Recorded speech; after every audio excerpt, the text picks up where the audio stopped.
U.S. President Donald Trump and Russia's President Vladimir Putin talked during the family photo session at the APEC summit in Da Nang, Vietnam, November 11, 2017.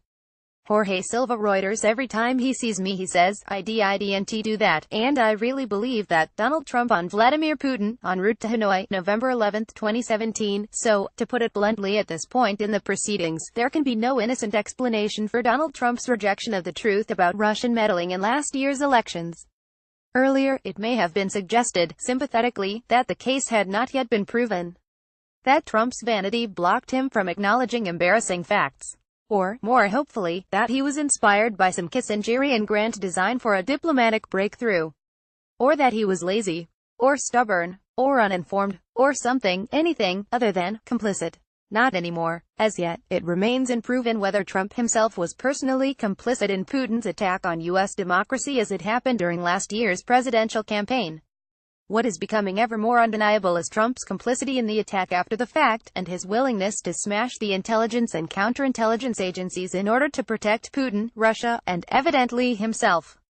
Consider what the president said to reporters on Saturday. Then you hear it: 17 agencies who agree that Russia meddled in the elections. Whoa, it's 3. And one is former CIA Director John Brennan, and one is whatever.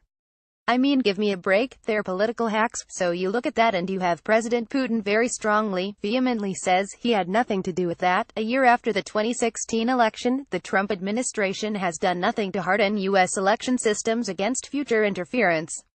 It refuses to implement the sanctions voted by Congress to punish Russia for election meddling.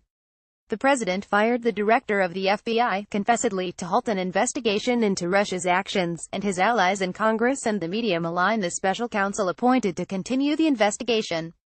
These are not the actions of an innocent man, however vain, stubborn, or uniformed. Beyond a reasonable doubt is the standard for criminal justice.